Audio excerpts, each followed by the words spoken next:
এই দুর্নীতিবাজ, অপদার্থ, মিথ্যুক, গণহত্যার দোসর এখনো বাংলাদেশের রাষ্ট্রপতি। এই রাষ্ট্রপতি চুপ্পু এস আলমের হাতে ইসলামী ব্যাংকে তুলে দেওয়ার কারিগর 2 কোটি আমানতকারীকে পথে বসিয়েছিল। যে এই রাষ্ট্রপতি অপসারণ প্রয়োজন, তাকে গ্রেফতার করা প্রয়োজন। এই রাষ্ট্রপতির আর কোনো অধিকার নেই বঙ্গভবনে থাকার, এইখানে এসে বক্তব্য দেওয়ার।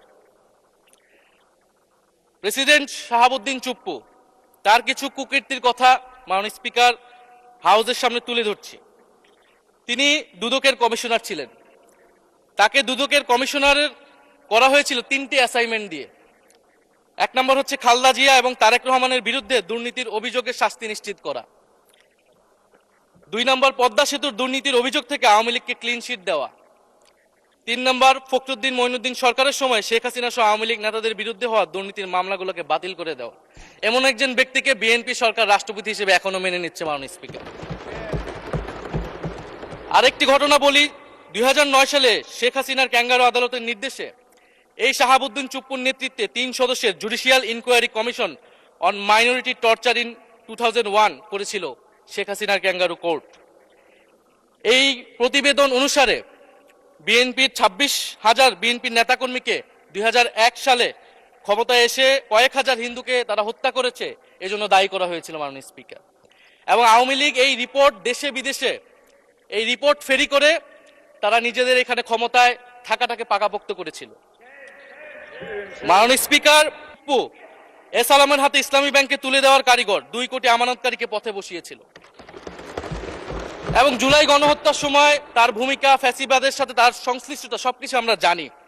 আমাদের দুর্ভাগ্য, এই দুর্নীতিবাজ, অপদার্থ, মিথ্যুক, গণহত্যার দোসর এখনো বাংলাদেশের রাষ্ট্রপতি। একটা আলোচনা কয়েকবার এসেছে যে রাষ্ট্রপতির অধীনে কেন শপথ নিয়েছি আমরা বলতে এখানে ব্যক্তিগতভাবে আমার কথাই বলেছে, কারণ আমি এখানে শপথ নিয়েছিলাম। তো মাননীয় স্পিকার, সেই সময়ের প্রেক্ষাপট আর এখনকার প্রেক্ষাপট কি এক? জুলাই গণ অভ্যুত্থানের পরে 5ই আগস্টের পরে আমাদের সামনে 2টা অপশন ছিল। আমরা বলেছিলাম জাতীয় সরকার করতে হবে, সেই জাতীয় সরকারের প্রস্তাব বিএনপি নাকচ করে দিয়েছে। আমাদের সামনে আরেকটা অপশন ছিল ক্ষমতা আর্মির হাতে তুলে দেওয়া। যদি আমরা সেই দিকে আগাতাম, আজকে তারা এখানে বসতে পারতেন কিনা মাননীয় স্পিকার সেটা সন্দেহ আছে। দেশের স্বার্থে, দেশের স্থিতিশীলার স্বার্থে আমরা সেই সময় সরকারে গিয়েছিলাম, আমরা শপথ নিয়েছিলাম। কিন্তু বৈষম্যবিরোধী ছাত্র আন্দোলন খুব স্পষ্টভাবে 2024 সালে কিন্তু এই রাষ্ট্রপতির অপসারণ চেয়েছিল। সেই সময় সাংবিধানিক ধারাবাহিকতার কথা বলে রাষ্ট্রপতির পক্ষে অবস্থান নিয়েছিল বিএনপির মহাসচিব মির্জা ফখরুল আলমগীর সাহেব, তিনি নিজেই কথা বলেছিলেন। ফলে এখন তো একটা নির্বাচিত সরকার মাননীয় স্পিকার, এখন তো চাইলেই বিএনপি রাষ্ট্রপতি পরিবর্তন করতে পারে সরকার। এবং আমরা বিশ্বাস করি বিএনপিতে সেই ধরনের যোগ্য আস্থাভাজন ব্যক্তি নিশ্চয়ই রয়েছে। এবং সরকার দলের সদস্যরা অনেকে গৌরবের সাথে বলেছেন যে যেই রাষ্ট্রপতি জিয়াউর রহমানের বিরোধিতা করেছেন, সেই রাষ্ট্রপতি এখন জিয়াউর রহমানের প্রশংসা করছে। মাননীয় স্পিকার, গাধাকে দিয়ে আপনি হাল চাষ করিয়ে এটার মধ্যে কোনো বাহাদুরি নাই।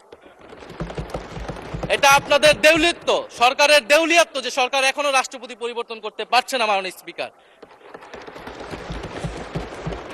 স্পিকার, এই অধিবেশনের পুরোটা সময় যদি আমরা সংস্কার, গণভোট, জুলাই সনদ, 72-এর সংবিধান নিয়ে অনেক কথা বলেছি।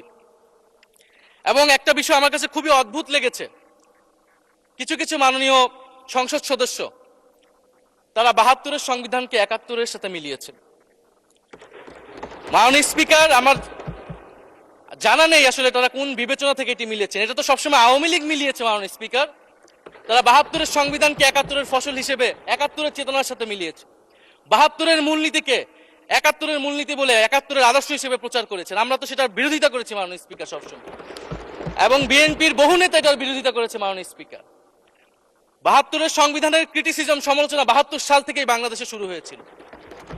গত 16 বছর এই সমালোচনা তৈরি হয়েছিল। 72-এর সংবিধানের সমালোচনা মোটা দাগে 3টি। প্রথমত, এই সংবিধান স্বাধীন বাংলাদেশের নির্বাচিত প্রতিনিধিরা প্রণয়ন করে নাই। আমি সরকারি দলের মাননীয় সংসদ সদস্য ব্যারিস্টার নওশাদ জমির সাহেবের সাথে, ওনার সাথে আমি সহমত পোষণ করে বলতে চাই, একটা স্বাধীন দেশের শাসনতন্ত্র রচনা করার অধিকার, সুযোগ